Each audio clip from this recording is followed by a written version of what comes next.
someone said Wolfpack Hustle should race that jet. And I saw that and it instantly captured my attention of, yes, let us race this plane from Burbank to Long Beach.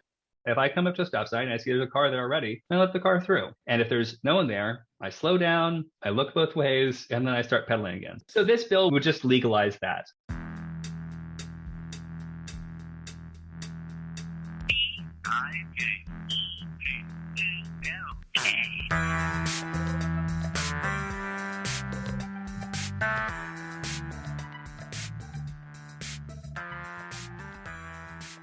Hi, I'm Jenn Guitart from the California Bicycle Coalition, and this is the Bike Talk Calbike Minute. Calbike advocates for better biking at the state level in California. Here's our latest. It's been a good time for biking in California, so we can start with some exciting news. I'm happy to report that the Freedom to Walk Act, AB 1238, sponsored by Assemblymember Phil Ting, made it through the California Senate. The Freedom to Walk Act will reform California's jaywalking laws to make mid-block crossing legal.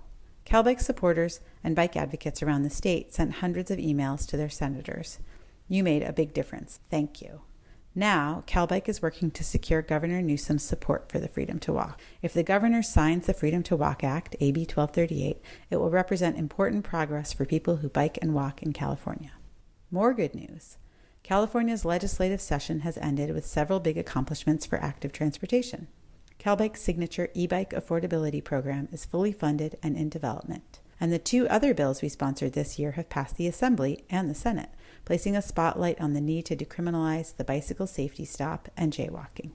We don't know if Governor Newsom will sign these outstanding bills. We hope he does. But it's important to take a moment to appreciate 2021's forward momentum for people who bike and walk in California. This could be the year that it becomes legal for people on bikes to treat stop signs as yields in California. And we could legalize safe street crossings and put an end to jaywalking as a pretext for police to target Black and brown Californians. That would be amazing. In addition to the three measures that Calbike sponsored or co-sponsored, there were several other bills we supported and one we opposed. Several of these excellent bills are headed to the governor's desk, including AB 1147, which clears the way for bicycle highways and other climate-saving transportation measures, AB 43, which gives communities better tools for lowering speed limits, AB 773, which would give us more slow streets, and SB 69, which moves us closer to a bike trail from Sonoma to Humboldt. Calbike opposed a bill that would have created unprecedented insurance requirements for bike share and would have put public and private bike share systems out of business. AB 371 didn't move forward, but it may come back next year. We'll keep working with the bill's author so this measure doesn't kill bike share in California. Finally, there were a few terrific bills that didn't make it through the legislature. For the complete rundown, check out our blog at calbike.org and subscribe to our bi-monthly newsletter to get the latest California bike news in your inbox. Calbike is making extraordinary progress for biking in California, but we can't do it alone. If you'd like to get involved, there are several ways to plug in right now. First, take action and email or tweet at Governor Newsom using the handy action form on our website, calbike.org. That's CALBIKE.org. Ask him to sign the Bicycle Safety Stop Bill and the Freedom to Walk Act. It just takes a minute to send an email or tweet. Next, join Calbike on October 12th for a free advanced session of the California Bicycle Summit. We'll hear from the authors of Cycling for Sustainable Cities. It promises to be an inspiring virtual symposium.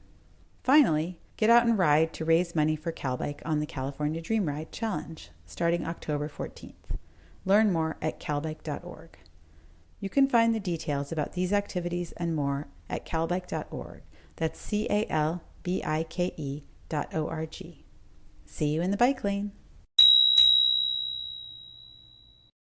So, Don, you are kind of like the bike version of Bad Leroy Brown, because you raced an airplane on your bicycle. And you have a sponsor, right? I do have a sponsor. That's Thomas Forsyth Bike Attorney. He's been a supporter of Wolfpack Hustle since 2012. He's been sponsoring our races. We should recognize him. Yeah, give him a shout out. He's really a humble guy. He just bangs away at bike cases and does a great job. He handled my case, hit and run survivor. Not everybody survives. He banged away at the guy that hit me and got me a good settlement for my bike.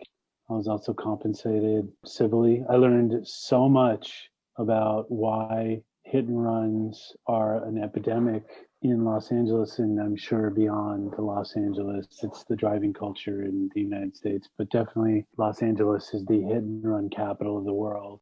So it keeps Thomas in business.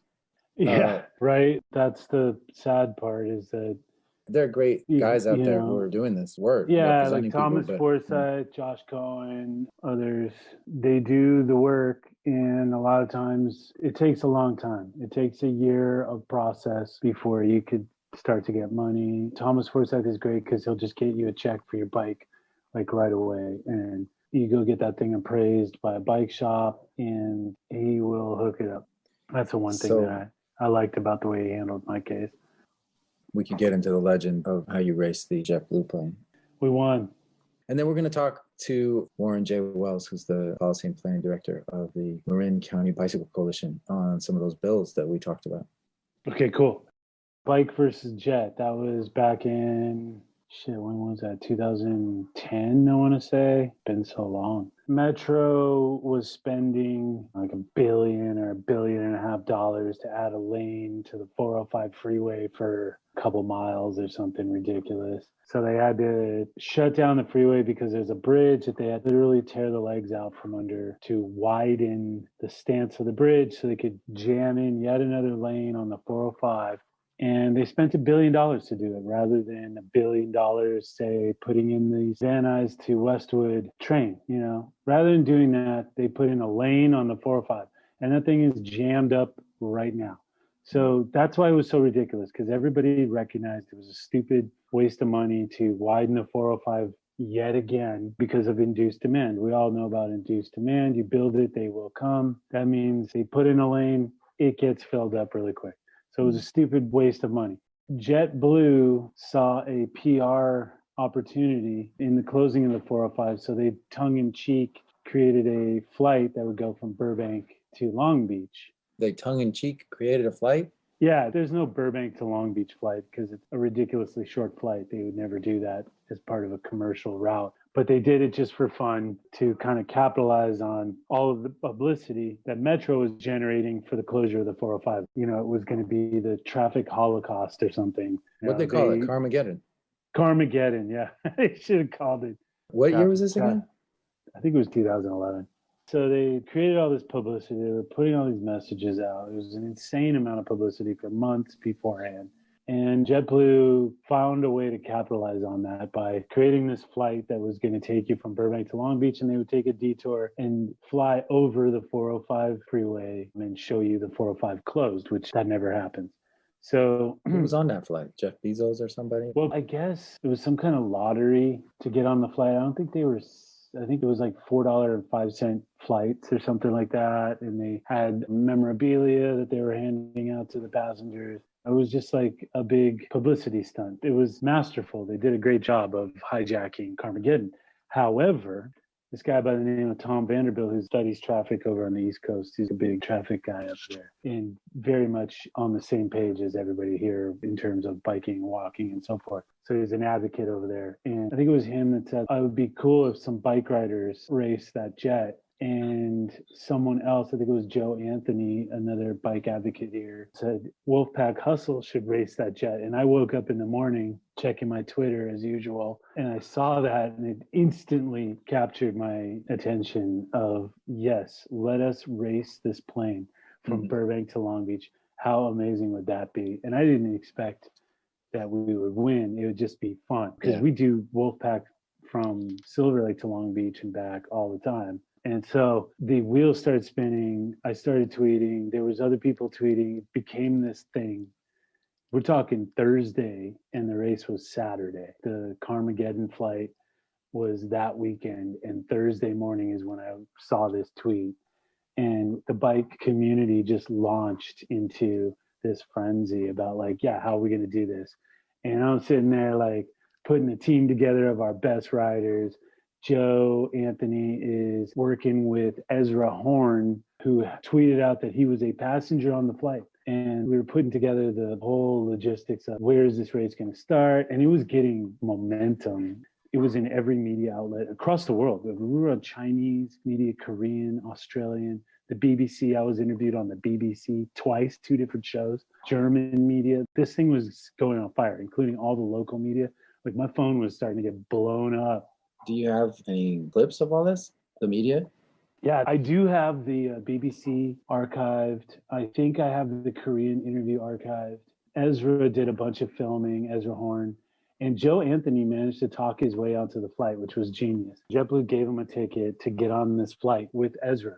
So then when I noticed that there was all this going on, I started to realize like, oh shit, okay. Normally Wolfpack is a little bit loose when it comes to traffic laws. And I didn't want it to become a tragedy where like something happens, God forbid, someone has nothing to do with this race, ends up getting run over by a bike rider or a car swerving out of the way. So I had to rethink how this race was going to go down. And the solution that we came up with was to start the race at Ezra's house. He was the passenger that we were going to follow on the flight side. And we were going to start it at his house rather than at the airport, so that it gave a little bit more time for the team to be competitive, because we started the team at Ezra's house as well. And then the destination was the lighthouse across from the Queen Mary, which also meant that once the flight was done, you had to take a taxi to the destination. So this was a realistic comparison of modes, bicycle versus jet, from door to door, and see who could win.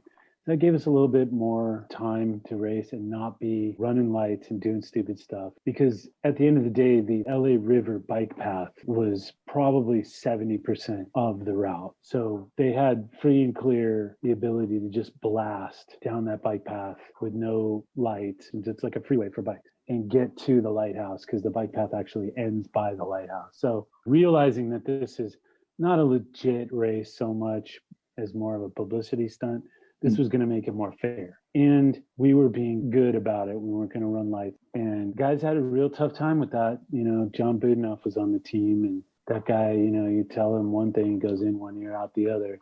But the other 4 on the team, John Gabriel, Stephen Adranian, Evan Stade, Aram Dalalian, they understood and knew not to run the lights. And they did it. They timed the lights and were good about it, got to the path, and blasted. And we got it all on video. I always like to videotape our races. And I got Richie Trimble involved. I got Two Wheels Good, who's a rider on Wolfpack. I got Dustin to bring his scooter. And we were chasing the team on the freeway and on the bike path with the scooters and the motos, and we had cams. And the media showed up. There was like 4 or 5 news outlets that had their news vans at Ezra's apartment in Burbank, and were following this race. And it was a fantastic media stunt. Kudos to JetBlue for hijacking the narrative on that. And then kudos to us, the bike community, for hijacking the narrative on both JetBlue and Metro. And the bikes won. And there was even a roller skater that jumped in, and Gary Kavanaugh decided to make it a transit trip. Yeah, so there was a person racing on transit, and there was Jenny Phoebe raced on her inline skates. I was about to say rollerblades, but rollerbladers hate when you say that. But they were inline skates. I didn't even know that she was racing. I'm on the bike path with a film camera getting some shots, and this roller skater, she's tall, and she was coming at me so fast. And I was like, whoa. I remember having a whoa moment where I had to jump out of the way, because I was like, holy shit. And she blasted past me. And then I realized later, oh, that was Jenny Phoebe. She was actually racing. That was pretty cool. You were on your bike and she blasted past you? I was on foot because we were in my car trying to set up shots along the way to capture footage of the team. There was multiple camera units, and I have a camera, and Richard, Two Wheels Good, had a camera. So me and him were driving, and we were just, our mission was to get ahead of the riders and get that on film. We did. We got a whole bunch of footage. No one ever made a film out of it. Ezra made a film out of the footage he had, which was his experience on the plane, but we always meant to combine his footage with the footage that Richie and myself and Richard got, and the cam footage from the bikes. But we just never got around to it. There's other stuff happening, and it just never got to it. Well, now you got a Bike Talk interview about it. So I know we should put that film together and do a documentary on it, because It was one of the craziest things I've participated in terms of publicity stunts. There was so much media. I mean, there was a point where I took my phone and I threw it because I couldn't handle how many phone calls I was getting. It was ridiculous how many phone calls I was getting. And I was doing interviews on KFI, KCBS, KABC, like all the local stations. It was insane. And I was sitting there trying to find uniforms. We didn't have any kit or anything at the time to make Wolfpack Hustle look like a legit team. We were just a bunch of ragtag hipsters that blast around the city at night. We didn't have an official kit. I drove to I don't even know where the hell I was. I was way out in Santa Ana trying to find all black jerseys that these guys could wear that I could print Wolfpack Hustle on it. I was trying to do that. I was lining up all these interviews. I was doing the marketing for the thing and just keeping in touch with Joe, who was working his ass off on the whole thing. It just came together. It was really cool.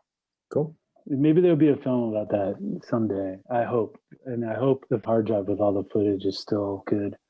That is maybe something that should happen more often. Publicity stunts. Advocates should be conscious about. There's some organizations that just create media events. If there's nothing happening, they'll put a giant inflatable blow up doll or whatever.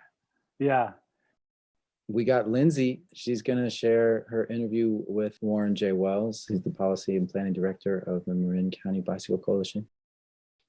Welcome, Warren Wells, to Bike Talk. Thank you. Happy to be here. Warren is the Policy and Planning Director for the Marin County Bicycle Coalition, and he's also a local organizer, coach, and a mediator working in restorative justice, as well as a car-free commuter giving up his keys 6 years ago. Thank you for coming on the show. More than happy to be here, Lindsay. So we want to ask you about 4 laws that are sitting on Gavin Newsom's desk. We're waiting for him to sign them. Can you start by telling us about AB 43, the speed limit law? Okay, so we're diving into the wonkiest one first.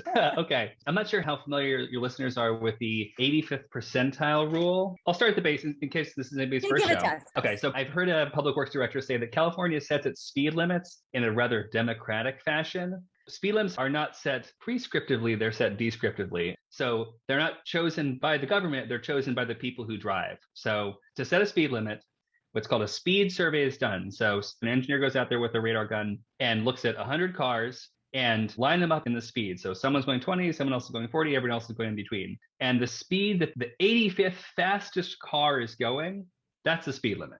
Wow. So the 15 riskiest drivers, they're determining what the speed limit is on our streets. And so it doesn't take a genius to see that this might have some bad consequences.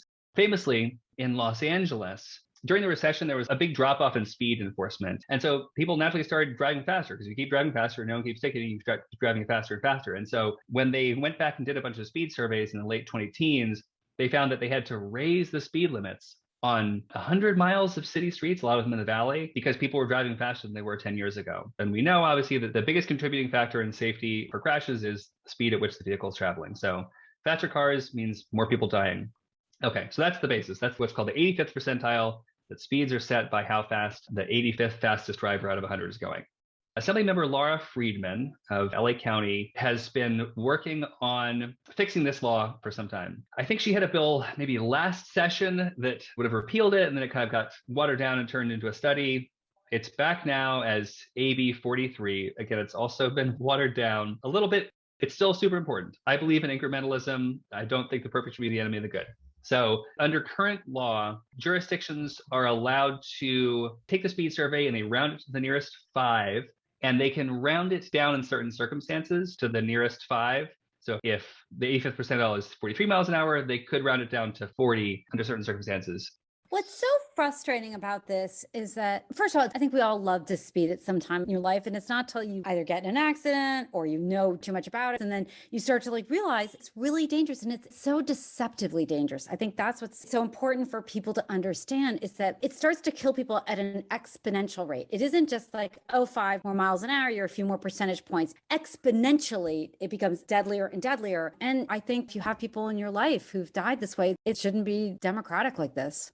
Yeah, and it's funny. I've actually gotten to use the phrase local control when arguing for this, which is one that I often don't find the right side of things. We should give cities local control for setting their own speed limits. They know what's safe. They know what's unsafe. Let them lower the speed limits if there's a corridor that's been particularly dangerous, is a school or an elderly home near there, or if it's a safety priority corridor. they can bring down that speed limit. So it's a good bill. Again, it's incremental. It isn't getting rid of the 85th percentile entirely, but it would stop a lot of cities from having to bump up their speed limits. We've had a bunch of that happen in Marin the last few years, and would let some cities bring down those speed limits just a little bit. And again, like you pointed out, that 5 miles per hour, that 10 miles per hour, that really could be the difference between a minor injury and a serious injury, or a serious injury and someone dying. And what would you like to see? What would be the dream version of this bill? I think a full repeal of 85th percentile is entirely in order, and I think is forthcoming. I think we're moving in the right direction. I think Assemblymember Friedman has done good work here. I think people will see that this does not cause traffic jams because the speed limit is 5 miles per hour lower. I love to give people the benefit of the doubt. I actually don't know what the worry is. I honestly think people think it's fun to speed, and I don't think they understand. I think it's literally an education campaign. As your kids go through life and these car accidents start to happen, it really changes your perspective. And I think that once you understand that 20 miles an hour, a lot of people are going to survive. And at 40 miles an hour, 90% of people are going to die. And then high speed chase, what happens? It's horrifying. So we will hope and root for Laura Friedman because she is a hero. Yeah, definitely. All right. So let's talk about AB 112, the Idaho stop. Great. So the Idaho stop, technically, my understanding is that that encompasses both treating stop signs as yields and being allowed to treat red traffic signals as a stop sign. This bill, AB 122, only does the first one of those two. Gotcha. There are stop signs everywhere, especially in neighborhoods where a lot of us ride to avoid biking on some scary arterial that may or may not have a bike lane. Stop signs are meant for cars. They're car infrastructure. They're built to designate the right of way and to say who gets to go first. Because when you're driving a 4,000-pound vehicle coated in glass and steel, it's kind of hard to read body cues. And so we need these stop signs to designate that. Everyone stop. Okay, now you go. If you're walking through like an intersection in the airport, you don't need a stop sign. People just navigate that interaction. And it turns out that riding bikes is a lot more like walking than it is driving a car. So stop signs are car infrastructure. And yet, under current law, people riding bicycles are legally required to act as though they're driving a car. You're supposed to come to a stop, let anybody who had the right of way go, and then go ahead. That's really, really inconvenient if you're riding a bike, especially if it's not an e-bike. And everyone knows this. Like, no one treats stop signs this way. Everyone rolls through them, and most people do safely. If I come up to a stop sign and I see there's a car there already, I let the car through. And if there's no one there, I slow down, I look both ways, and then I start pedaling again. I'm admitting to breaking the law here on Bike Talk. I hope I don't get in trouble. So this bill would just legalize that. It does not let bicyclists blow through stop signs. They still have to yield to pedestrians, and they still have to yield to anybody else who arrived at the intersection before they did. It just relieves them of the de jure duty of coming to a complete stop, looking both ways, and continuing. That is an excellent word. And you need to say it again, de jure. And what is it? Sorry, it's a Latin. I was a philosophy major, so this is this kind of stuff you get with me. It means the opposite of de facto. Like, I would say running stop signs is de facto legal in most places. Like, you don't get tickets in most places. Speeding is de facto legal in most places, right, even though it's de jure illegal. And one of the reasons to enact this bill and repeal the requirement of the bicyclist stop at every stop sign is that frequently, whenever a police department decides they have some extra money from a traffic safety grant, they go out and ticket a bunch of bicyclists. This happened in my city of Berkeley 2 years ago near UC Berkeley campus, 50,000 students, and they were on Milvia Avenue, which if you've ever been to Berkeley, it's at the main bicycle boulevard, and there was just some motorcycle cop ticketing people rolling through stop signs at like 6 miles an hour. Like, I saw them ticket some professor on a Brompton. It's like, what public menace is this person causing? So yeah, it was frustrating, and they won't be able to do that after this. It happens in Marin too. There are a couple cities that are particularly bad about it. And again, like, I'm not out here to apologize for any bicyclists who are like going through a crosswalk when they're pedestrians. I don't support that. You shouldn't do that. I will chide anyone for doing that. But what we shouldn't be doing is ticketing bicyclists for bicycling in a safe manner and rolling through stop signs slowly. And so this law has passed in other states, again, famously Idaho in the 70s, but in a number of those states, Delaware, Washington State. Oh, that's why it's called the Idaho stop. Okay. Yeah. First passed in Idaho. Actually, I learned on Twitter recently that they did just start with the stop sign portion of it, and then some years later added allowing bicyclists to treat a red light as a stop sign. Oh, interesting. So hopefully we'll get there sometime. Okay, so slow streets, AB 773. Yeah, so in the time machine back to what feels like a decade ago, in April of 2020, the beginning of COVID, Governor Newsom passed an emergency order was what allowed cities to close certain streets to through traffic to allow people to have outdoor space for recreation.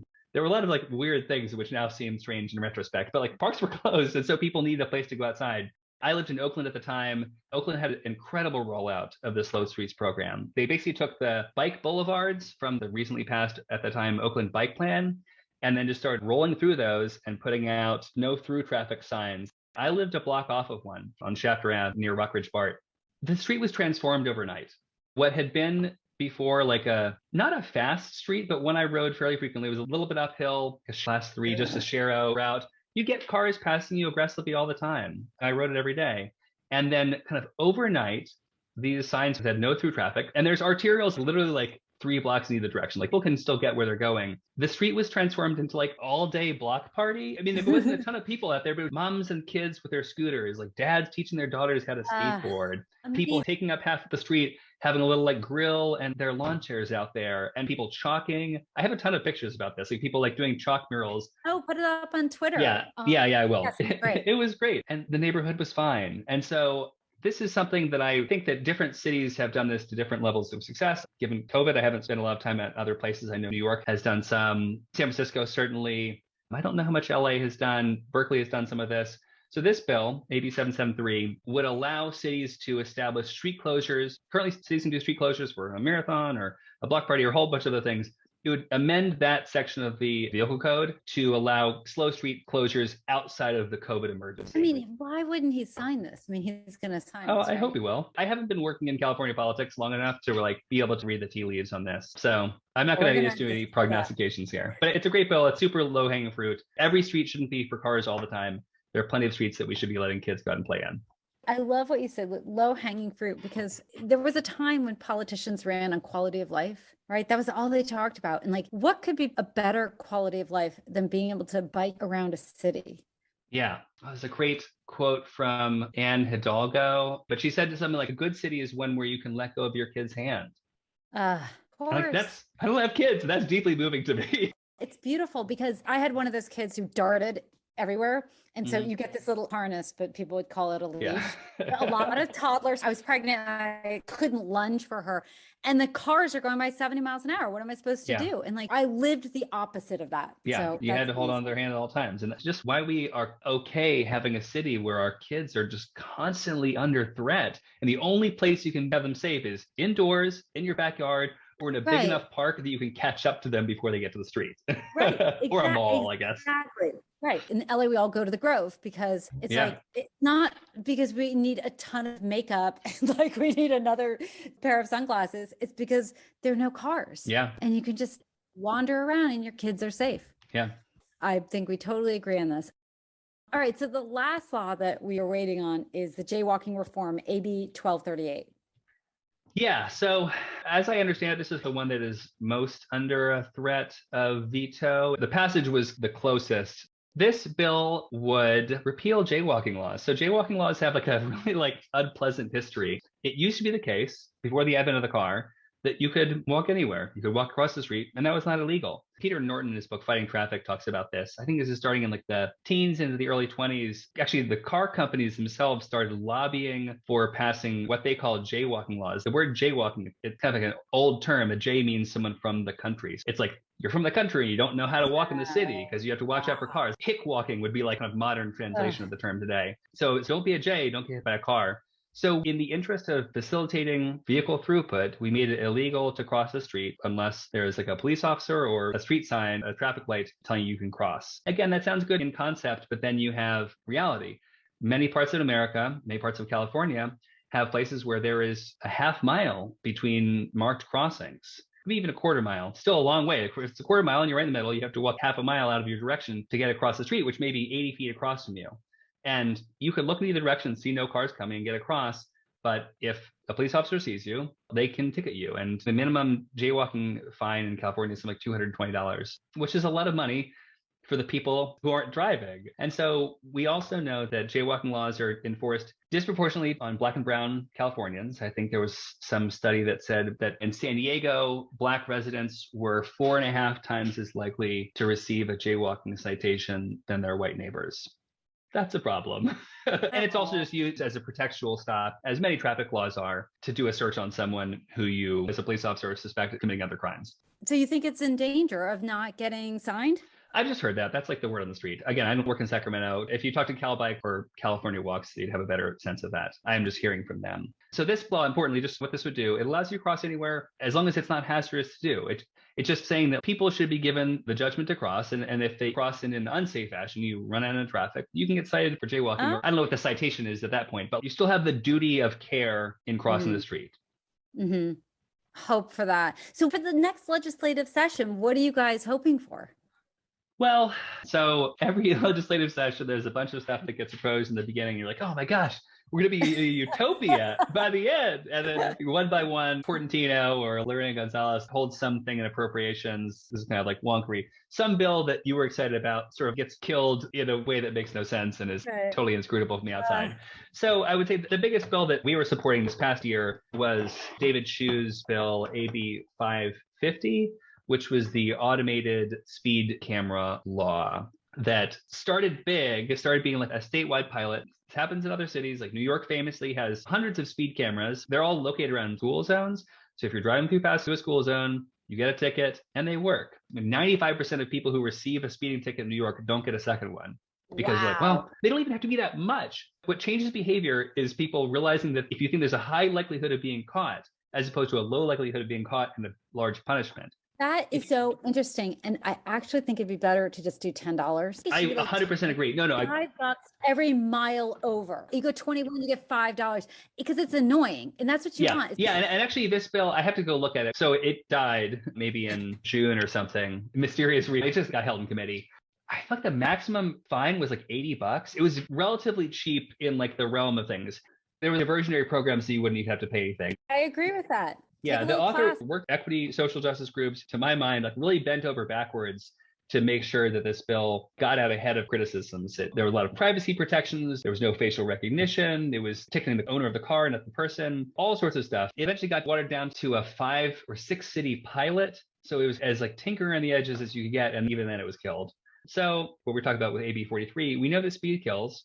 And when you slow people down, driving is less dangerous. And also, we know that having police officers, armed officers out there, ticketing people, pulling people over, stopping people for different reasons, that's not great either. And like a speed camera doesn't have a gun, and a speed camera can't harass you or abuse you. It's horrible for everyone to get pulled over, and it's terrible. So it also is a lot of money for cities. I mean, let's be honest. Cities need money to do great things for their citizens. And this bill, importantly, even earmarked the money toward funding street improvements. So it wasn't like going into the general fund. It wasn't going into the police department budget, which is the case in my hometown of Baltimore. The money was earmarked for street improvements. So the cameras wouldn't even be necessary, because if the streets were designed in a way that you couldn't speed, you wouldn't even need a speed camera because no one would be speeding. Can I tell you how I think they should do it? I think that they should ticket people, and I think that they should give the money. I mean, I actually think it should go to communities who need it. But I think one way to do it is to actually lower the sales tax, which is a highly regressive tax. And I say this because it's called a tax shift. And it's instead of taxing things that people need, right? tax the things you don't want. And tax bads. And then people can't say, oh, you're raising my taxes. You take that out of the equation, because we're really just trying to make people safe. And the slap on the wrist is to understand that what you're doing is incredibly unsafe and to stop you from doing it. Yeah. So Sounds we good. Agree. Let's write that up. Okay. What else? What are the other big during the session? Yeah, it's interesting. The other big loss, I would say, in this legislative session was not a bike bill, but because housing is transportation and transportation is housing, I'm always focused on this sort of stuff. So AB 1401, another bill by Assembly Member Laura Friedman, I think it would have removed off-street parking minimums for new housing built near transit. I went to UCLA. My advisor there was John Shoup. I'm a big fan of parking. So yeah. And yet, like today in Los Angeles, you see new buildings going up next to like North Hollywood Station that have 6 stories of podium parking. It's like, what are we doing? So it's crazy that we're still doing that today. This was a good bill. Again, I think that one got made into a 2-year bill, but don't quote me on that one. Right, well, so it might be back next year. We're going to knock on wood for all of these. Warren, it was so great to have you on Bike Talk. Yeah, my pleasure. Please come back. Yeah, anytime. That was a great interview. We learned a lot. Let's take it out from here, Nick. Another great Bike Talk episode in the book. I rise in the morning and greet the day. Pull out the bike and I'm on my way. The transportation shows I care. Every turn of the pedal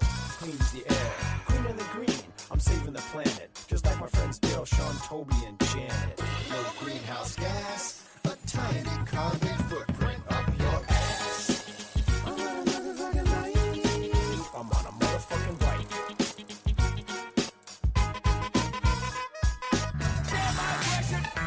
Thanks for listening to this episode of Bike Talk. If you want to hear more, go to kpfk.org, navigate to programs, and choose Bike Talk. On the Bike Talk page, click on the archives link to play or download shows posted in the last 4 months. Go to biketalk.com and copy or click on the RSS link to subscribe. Our Twitter handle is BikeTalkPFK. On Facebook, we are Bike Talk. You can become friends and join our group.